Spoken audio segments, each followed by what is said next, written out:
सभी वैष्णव भक्तजनों को राधे राधे। तो आज हम चर्चा करने जा रहे हैं नैतिक शिक्षा के बारे में। आइए चर्चा करते हैं। मात्रा स्पर्शस्तु कौन्तेय शीतोष्ण सुख दुःखदाः आगमापायिनो नित्यस्तांस्तितिक्षस्व भारत। ये श्रीमद् भगवद गीता का श्लोक है। यहाँ पर भगवान श्री कृष्ण कह रहे हैं, हे कुंती पुत्र, सुख तथा दुख का क्षणिक उदय तथा कालक्रम में उनका अंतर्धान होना सर्दी तथा गर्मी की ऋतुओं के आने या जाने के समान है। हे भरतवंशी, वे इंद्रिया बोध से उत्पन्न होते हैं और मनुष्य को चाहिए कि अविचल भाव से उनको सहन करना सीखे। ग्रीष्म काल में हम जल के स्पर्श से आनंद का अनुभव करते हैं, यानी जब गर्मी होती है तो जल से नहाते हैं, जल से ही सारा काम करते हैं, जल में सरोवर पर जाके कूदते हैं और स्नान करते हैं, खूब स्विमिंग करते हैं। और जबकि सर्दियों में हम उसी पानी को अधिक ठंडा होने के कारण उस जल से दूर दूर रहने की कोशिश करते हैं। दोनों परिस्थितियों में जल एक ही है, लेकिन हम इंद्रिया बोध अथवा शरीर से संपर्क के कारण सुख अथवा दुख अनुभव करते हैं। भौतिक जीवन में कई प्रकार की बाधाएं हैं। जिस व्यक्ति ने सभी परिस्थितियों में बाधाओं को सहन करना सीख लिया है, वह संस्कृत में धीर कहलाता है। हमारे दैनिक जीवन में सहनशीलता के उदाहरण गर्मियों के समय में भी रसोई घर में खाना पकना, किसी बीमारी से ठीक होने के कारण कड़वी गोली निगल जाना, प्रातःकाल जल्दी उठना और स्नान के बाद स्कूल जाना, वृद्ध अवस्था, कड़ाके की ठंड में भी नियमित स्नान करना हमारे दैनिक जीवन में सहनशीलता एक उदाहरण है।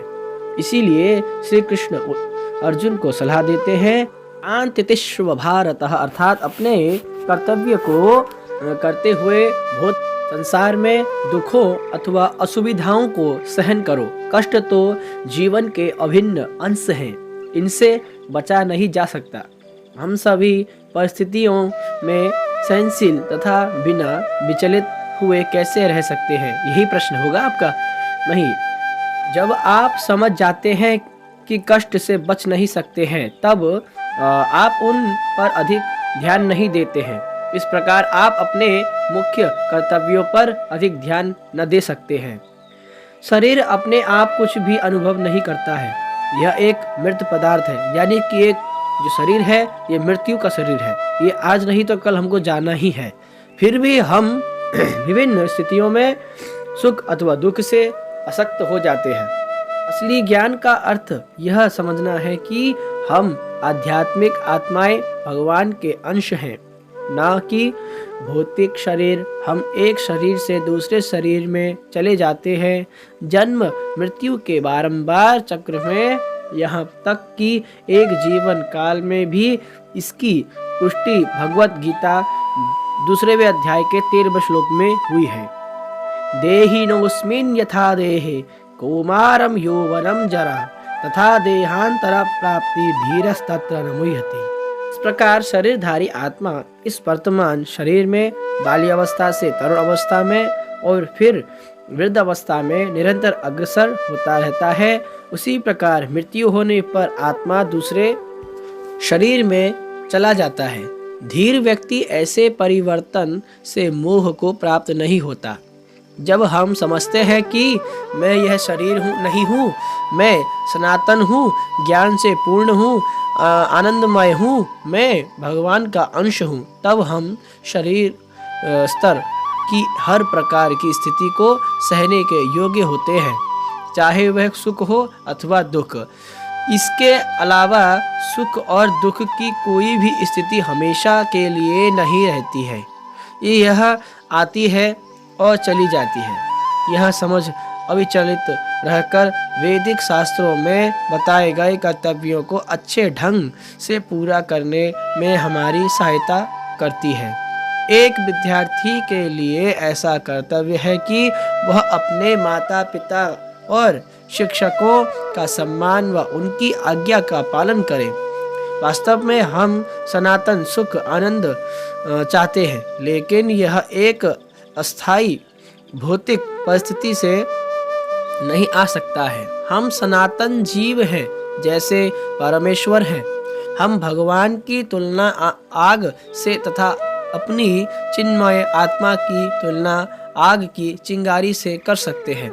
आग की चिंगारी में भी आग के समान गुण है, लेकिन मात्रा समान नहीं है।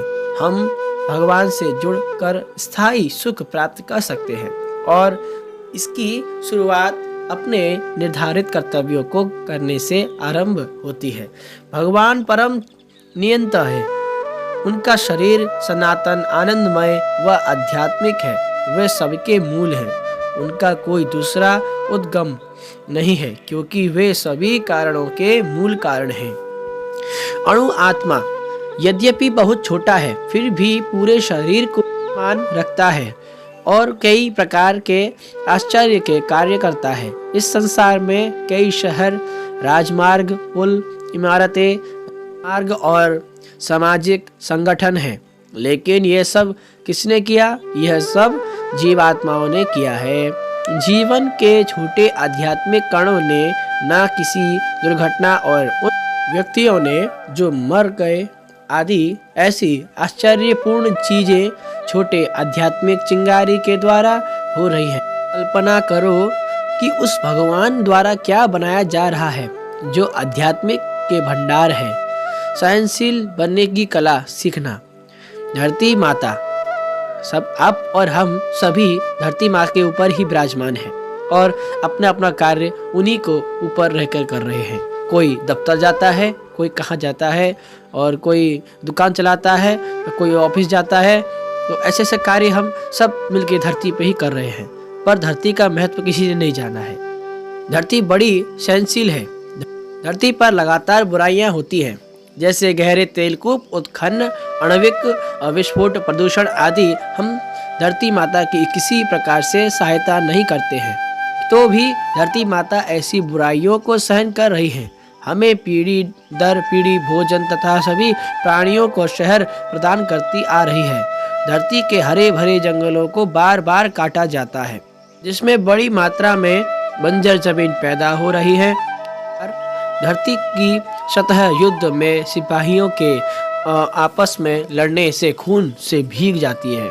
फिर भी इन सब विध्यनों के होते हुए भी धरती माता सभी प्राणियों की आवश्यकताओं को पूरा कर रही है। कोई भी व्यक्ति इस प्रकार धरती माता से सहन करना सीख सकता है कि धरती कैसे सभी कर्म वाले लोगों को सहन करके अपने ऊपर विराजमान कर रही है। ईसा मसीहा, आइए जानते हैं थोड़ा प्रसंग इनका भी।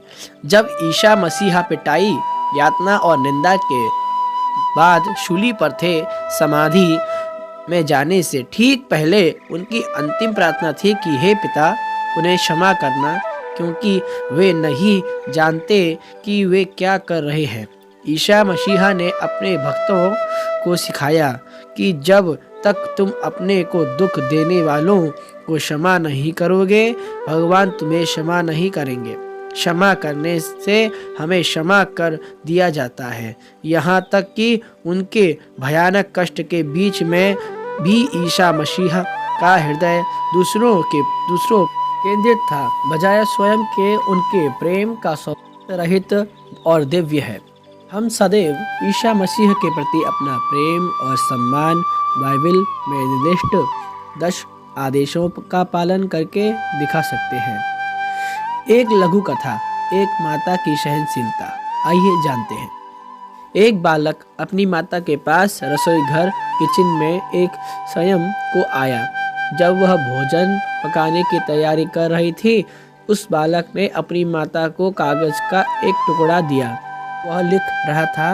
एक कपड़े पर हाथ सुखाने के बाद उसकी माता ने उसे पढ़ा और उसमें लिखा था, घास काटने के लिए ₹50, इस सप्ताह का अपना कमरा साफ करने के लिए ₹100। ये बालक ने लिखा है। और आपके लिए सामान खरीद कर लाना ₹10 का, यानी कि बाजार से जो काम करता है उसके पैसे मांग रहा है बालक अपनी माता से। आपके खरीदारी के लिए जाने पर छोटे भाई की देखभाल के लिए ₹30, कूड़ा फेंकने के लिए ₹10, अच्छा रिपोर्टर कार्ड लाने के लिए ₹200, आंगन की सफाई के लिए ₹150, मिला के खर्चा हुआ ₹550। तभी माता ने बालक की ओर देखा जो वहीं पर खड़ा था, और बालक भी माता के मन में उठती यादों को देख सका। माता ने कलम उठाई, उसी पेपर को पलटा और उसमें लिखा, 9 महीने तक मैंने तुम्हें स्थान दिया। जब तुम मेरे अंदर बढ़ रहे थे, कोई खर्चा नहीं। पूरी रातों को मैं तुम्हारे पास बैठी पालन किया और प्रार्थना की, कोई खर्चा नहीं। कठिन दिनों और इन वर्षों में तुम्हारे लिए बहाए गए आंसू के लिए कोई खर्चा नहीं है। दुख भरी रातों और परेशानियां जो पता है कि आगे आनी है, की चिंता है, चिंता के लिए कोई खर्चा नहीं। खिलौने, भोजन, कपड़ों और यहाँ तक कि तुम्हारी नाक साफ करके लिए कोई खर्चा नहीं। जब आप ये सब जोड़ो तो मेरे प्यार का मूल्य कोई खर्चा नहीं। जब बालक ने अपनी माता के लिए लिखे हुए को पढ़ा, उसकी आंख में बड़े बड़े आंसू थे। उसने सीधा अपनी माता को देखा और कहा, माँ, मैं आपको अवश्य प्यार करता हूँ। और उसने तब कलम उठाई और बड़े अक्षरों में लिखा, पूरा मूल्य चुकाया। क्योंकि ऐसे भी लोग हैं जो अपनी माताओं को भी दुख परेशानियां में रखते हैं, उनसे पैसा लेते हैं। जब बच्चों की शादी हो जाती है तो उनको पीटते हैं, माता को, पिता को, और घर से बाहर निकाल देते हैं। कुछ ऐसे भी लोग हैं दिल्ली शहर में, बड़े बड़े शहरों में, और बात नहीं मानते हैं, ऐसे लोगों को दुख देते हैं। अरे तुम वो बालक मूर्ख है जिसको 9 महीना तक अपने पेट में रखा उस माँ ने, उसको इतना दुख देते हैं। क्यों दुख देना भाई? जब ये शरीर तुम्हारा नहीं है तो दूसरों को दुख क्यों देना? हाँ, तो उन माता पिताओं की सेवा करो, उनको देखरेख करो, उनका पालन करो। कोई भी भाषा एक माता की अपने बच्चे के लिए सहनशीलता की शक्ति को व्यक्त नहीं कर सकती है। थी आज कुछ कहानियों से रिलेटेड जो हकीकत थी। अगर आपको अच्छा लगे तो इसको अवश्य सुनना और लाइक, शेयर, डाउनलोड करके इसको हर जगह तक शेयर करना और फैलाना। राधे राधे। जय श्री राधे श्याम, जय श्री वृंदावन धाम। माता पिता को कभी मत छोड़ना, जब तक श्वास चल रहा है उनकी अवश्य सेवा करना। यही राधा कृष्ण का वचन है और ये लक्ष्य है कि आप लोग अपने घर पे रहकर अपनी माता और पिता की सेवा करें, उनकी आज्ञा का पालन करें। चाहे आप जितने भी बड़े हो जाइए, जितने बड़े हो जाइए, आप माता पिता के सामने छोटे ही रहोगे। आप बड़े नहीं होगे, चाहे 25 के हो या 50 के हो या 80 के हो, पर माता पिता से आप बड़े ही रहोगे। ऐसा मत सोचना, आप माता पिता से छोटे ही रहोगे। ठीक है? तो जो लोग सुन रहे हैं